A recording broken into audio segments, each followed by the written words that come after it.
If your actions inspire others to dream more, learn more, do more, and become more, you're a leader, as said by John Quincy.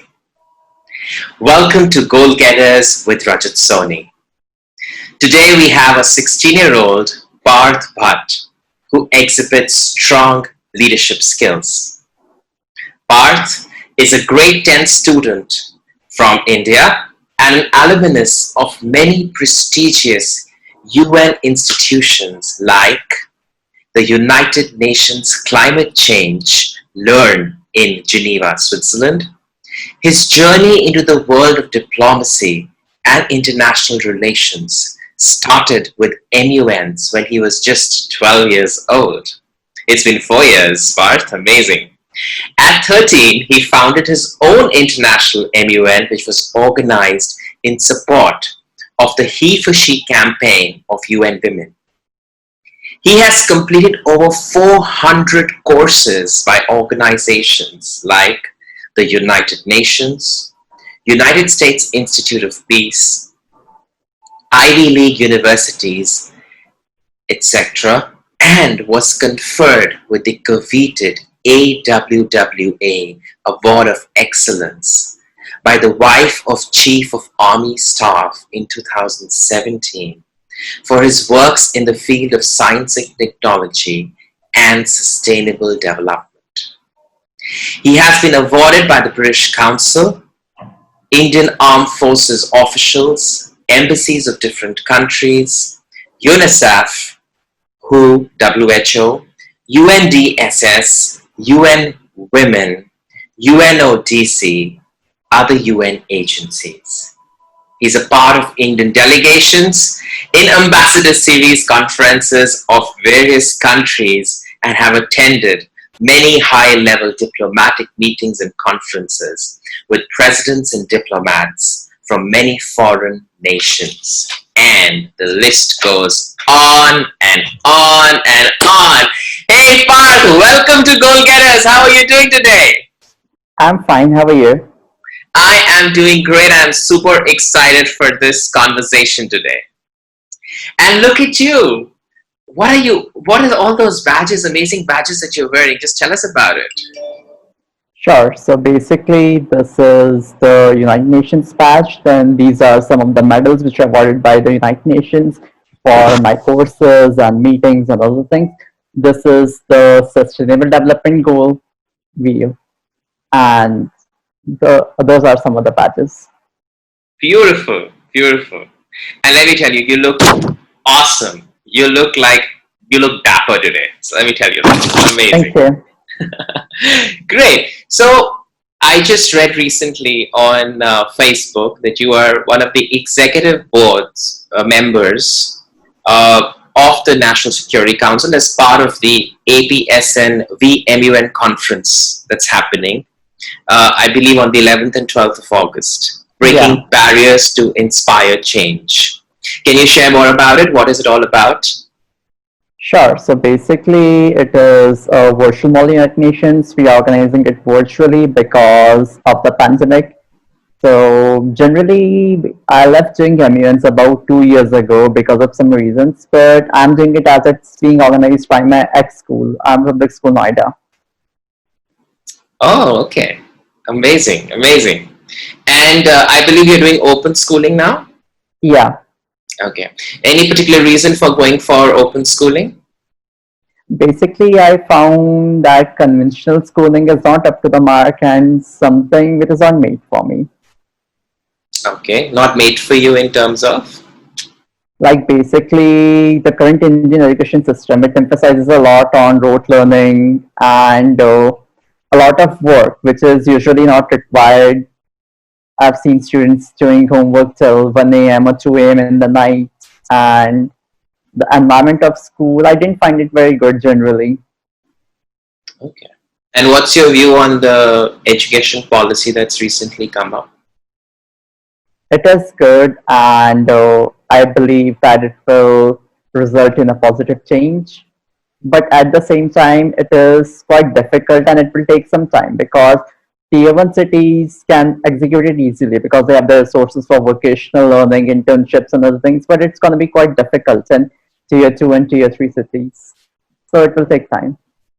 Yeah, true. And I also believe that uh, there's a lot of difference between the Indian curriculum and the international curriculum. So as you said, internships, case studies, these are things which are somehow missing in the traditional schools that we operate in.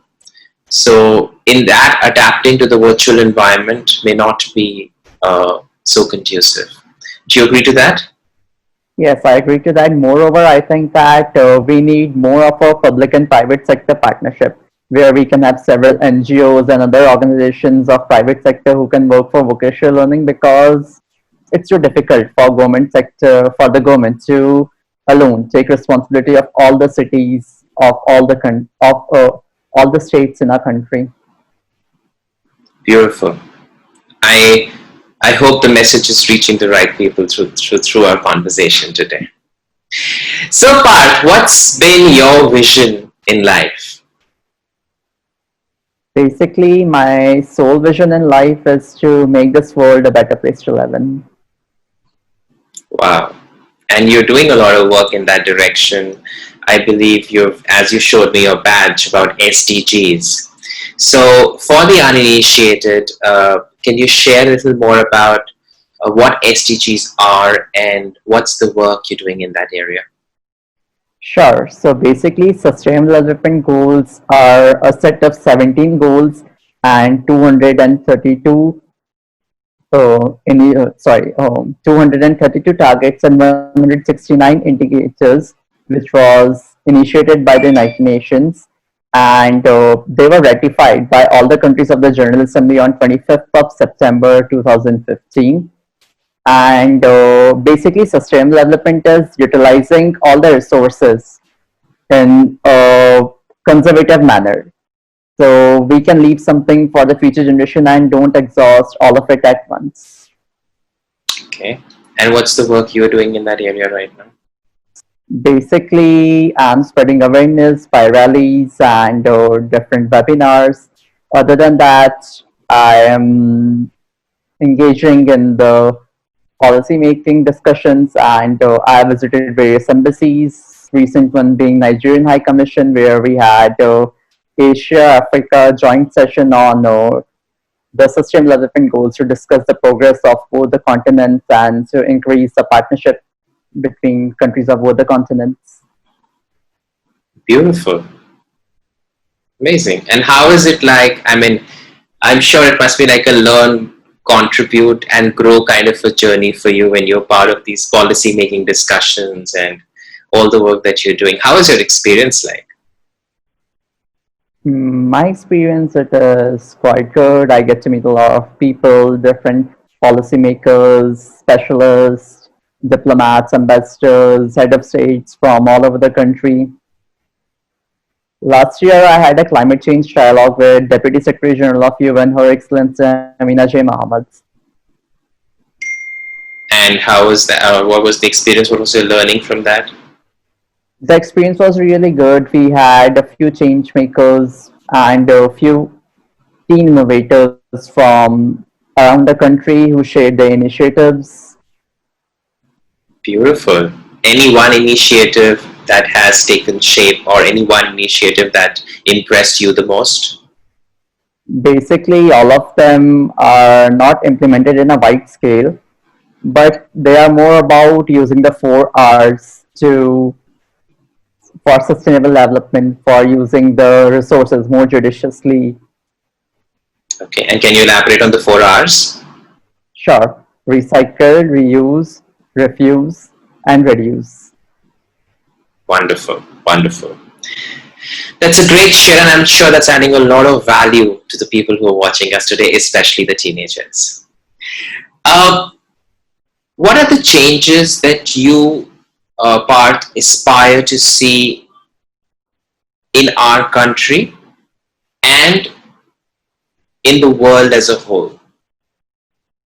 All right, so basically, the changes which I want to see, which I aspire to see, is most of them are related to sustainable development goals only, like no poverty, and education for all, and a minimum standard of qualities which is decent, and good environment, lesser levels of pollution, more partnerships and cooperation between all the sectors, and opportunities for all. Beautiful. What are those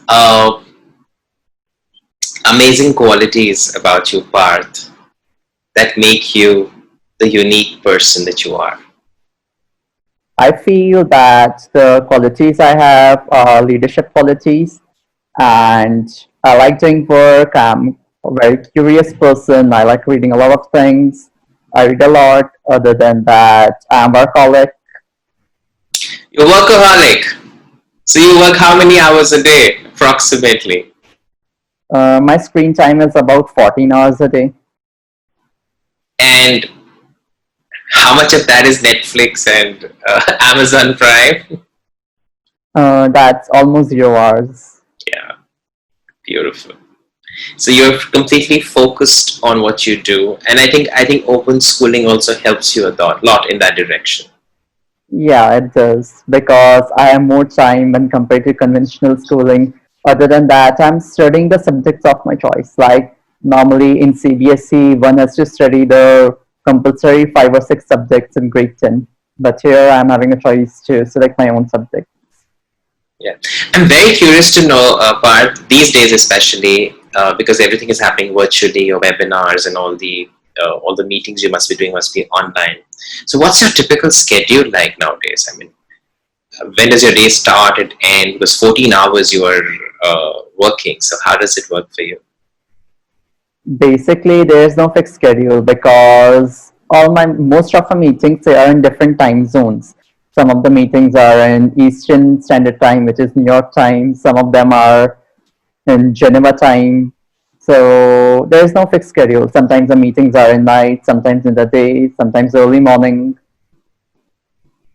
Oh, so you're, yeah, because you have to adapt to all the time zones which are there. Yeah, Wonderful. Wonderful work you're doing, huh? And each time, each conversation I have with you, it's very enriching and very enlightening for me. thank you. And I know the person to go to whenever I have to talk to them about MUNs or I have to talk about the youth parliaments. Remember that conversation we had over Yeah. chat? Amazing. Great inputs you shared with me, by the way. So, what have you been reading lately? You spoke about books and reading. What have you been reading lately? As of now, I'm reading about the geopolitics and geostrategy in Southeastern Asian region and the developments by all the countries on the Indo-China standoff. And what have you been your learning so far from that? Or your key Bas- takeaways? Yeah. okay. So basically, it is helping me to deepen my understanding of international relations and ideologies of all the countries or most of the countries which are taking some actions on the standoff. And what have you thought of, Parth, after your 12th and what you plan to do? Basically, I don't have an exact plan as of now, but I'm mostly interested into international relations and weapons, aviation. So this is my niche. Yeah, and aviation reminds you of flight simulators. You're Yeah, someone who really enjoys that, right? yeah, So please share more about that. sure. So basically, I am flying on flight simulators since my grade 5 or grade 6, and I love flying. I've flown different types of aircrafts on simulators, ranging from commercial aircrafts to fighter jets, bombers, space shuttles, etc. And till now, I have an experience of about 15,000 flight hours. 15,000 flight hours. Amazing. And which has been the most exhilarating experience for you so far? In regards to the simulator. Yeah, which aircraft or whatever, which has been the most exhilarating experience for you? All right. So my all-time favorite is the Concords. Have you heard about it? No, you have to tell me about it. All right, so basically, Concorde was a supersonic commercial aircraft, one of the two supersonic commercial aircrafts ever, but it was decommissioned in early 2000s because of the rising prices of the fuel and the sonic boom and everything. It used to travel at more than twice the speed of sound. Oh, wow. And when you were, how was your experience on it? It was awesome. Like Concorde is something which is a marvel of engineering. Ah, okay. And when Parth is feeling awesome, how's his body language like? I have really never noticed that. All right. So we all have this kind of a yes move. Sometimes we express it, sometimes we don't express it, and it goes within us. It's like yes, I got it, or it's like yes, I got it. So if there had to be one for you, Parth, what would it be? Basically, my general body posture and position is this only because of my experiences and the type of environment I live in. Like most of it is quite formal, so like I'm used to staying like this most of the times in all the webinars, meetings, and stuff. Yeah, and I respect that.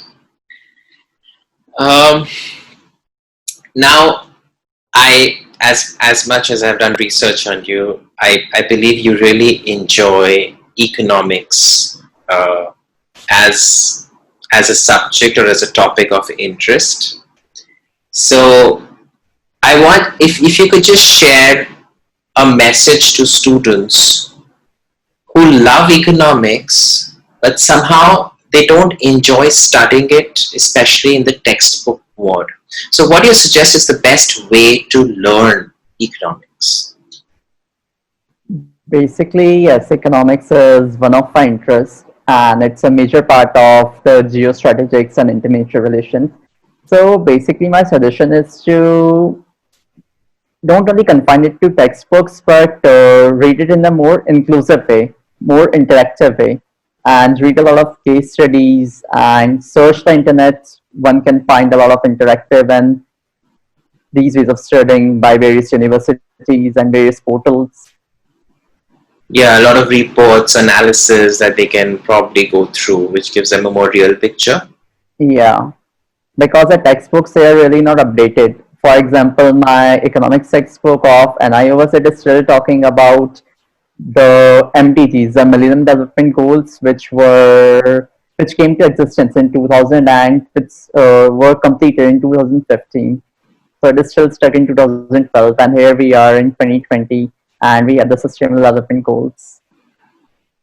Mm, beautiful. So, for all the students out there, make it a very real experience for yourself. There are various practical ways of studying your subjects, and don't study them just for the sake of studying them. You can even enjoy them. So, beautiful part, amazing, amazing inputs you're giving everyone. When I was, having a conversation with you, there was something very beautiful you said, and I want you to say that to everyone today. When I asked you that what does education mean to you? So can you just reiterate what you said or whatever your thoughts are on the same? Sure. So basically, education for me isn't only knowledge or rote learning or factual thing, it is the way one behaves and one acts, the etiquettes. For me, education is a thing in which everything is inclusive. One shouldn't be just a knowledge bank, but should know how to utilize that knowledge. There's a difference between a smart and intellectual person and a knowledge bank. And a person should be well principled. He or she should have etiquettes and behave goods. Wow. And it's not only about the IQ, but it's also about the EQ, Yes. the emotional quotient. Wonderful. When I hear your thoughts, Parth, it really takes me to another world, into a world which I visualize uh, having an education system which encourages that, and an education system which uh, redefines, or which defines the true value of education. So beautifully said. Thank you. Now there is something amazing. So we used to first have the, in your words, we used to have parents saying that, don't use your mobile phones, don't use your mobile phones, and there were no mobile phones allowed in schools. But now we have schools inside the mobile phones. So what do you want to say about that, and how technology is going to play a major role going forward? Basically, everything which destroys or which disrupts the world brings new changes, like this pandemic or the 2008 recession or the 1918 Spanish flu. So, after this pandemic is over and everything is back to normal, our society will change and it will adapt to new ways, and 50% of what we are doing now will be retained. For example, these webinars and these all things, they are saving a lot of time for people. Like, for example, if we are having this conversation via webinar, but if we had to do it physically, face to face, then I would have had to come to Delhi and it would have taken like a day or more. So it is making people more productive, but at the same time, the quality isn't up to the mark and it can't offer the same quality as a real meeting. Yeah. But are there any developments that you know of that are happening in this area? Nowadays, we are developing and investing a lot in AR, which is articulated reality. So yeah, that is happening. Wonderful. Wonderful. Now, Parth, you told me that you are 14 hours on the screen. The first question that comes to my mind is, how do you take care of your eyes? But the second question that comes to my mind is also because I've also been noticing a lot of students who are too much on the screen nowadays, facing headaches and some headaches and stuff. So how do you manage your health, firstly? Secondly, how do you balance between the many things that you're doing today? So, talking about the health part first, one of the biggest keys is not looking at the screen continuously, giving break to eyes for a few seconds after, like in intervals of time, Okay. and using good quality screens. Like, since for grade 7, I'm using only Apple devices, like only iPads, MacBooks, and iPhones. So, screen quality is quite better. Other than that, if one has to read a lot, then Kindle is a good option. Yeah, and Kindle, you can also adjust uh, the screen in a way that it's not too strenuous on your eye, right? Yeah. Yeah. But don't you think a physical book is a good alternative to a Kindle? Yes, it is a good alternative, but both have their own advantages and disadvantages. And when we are talking about sustainable development, we can't afford cutting that many trees to meet the requirements of 7.8 billion people. Oh wow! Yeah, never thought in that direction. Beautiful. Yes, actually, there's so many trees being cut for the paper, for the books that have been coming out. Wonderful. Love your perspectives. Love your thought process. Thank you. Although I know the answer for this, but I'm still asking the question. How do you manage your distractions, Parth? Basically, to be honest, like I'm so much indulged into my curiosity and learning new things that distractions don't seem to be very strong. So, And yes, you were saying something. no, no, please continue.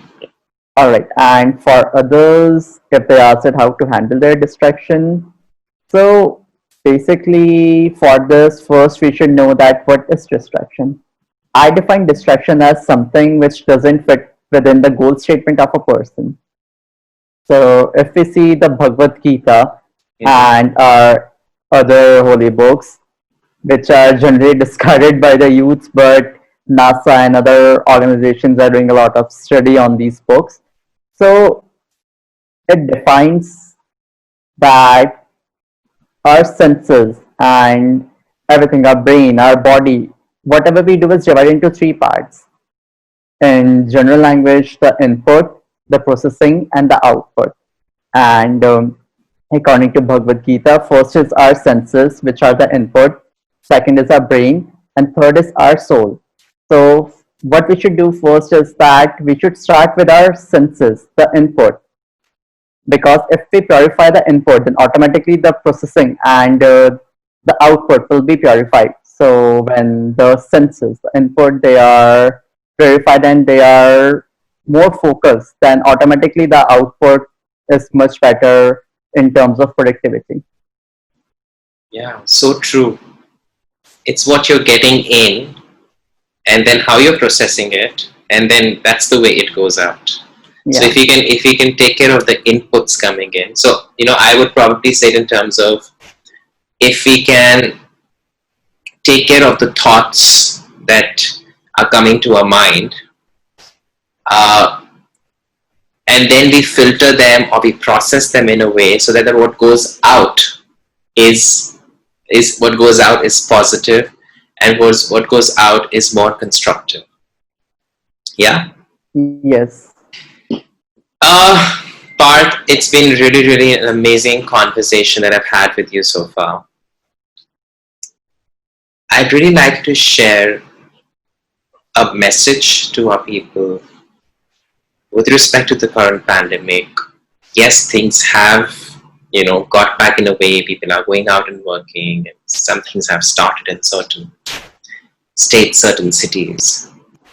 If there's something that you would like to say to them about the current pandemic and the way forward, what would that be? Sure. So again, as I said, that filter your inputs. So as we all know that a lot of teens, a lot of people, they are spending a lot of time on social media. And sadly, April 1 is the only day when they actually check that the news they are getting is true or not. So one should do that more often.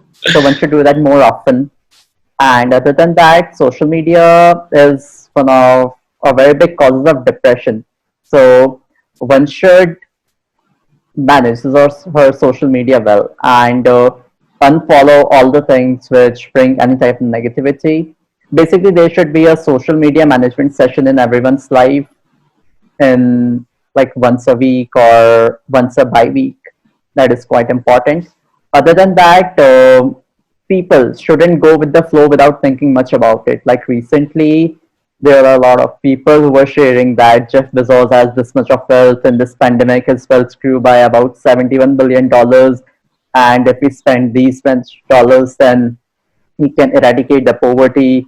If he does this, if we spend that much, then he can stop the climate change, which is only theoretically possible, but practically it's not possible because, as we know, that economic votes, GDP, these all things have natural resource included in them, and natural resource are a very important part of the economic growth. So we don't have enough resources for 7.8 billion people as of now.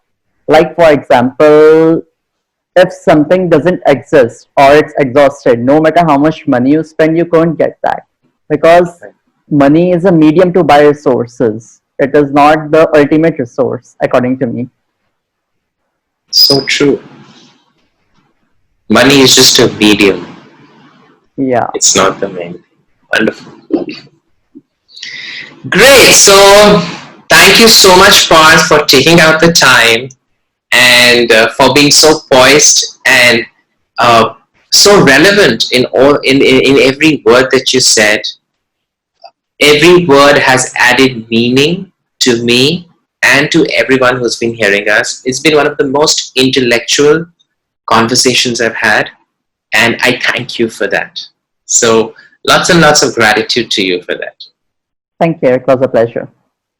All right, so for everyone, I look forward to seeing you all for the next episode of Goal Getters with Rajat Soni. Stay safe and stay awesome.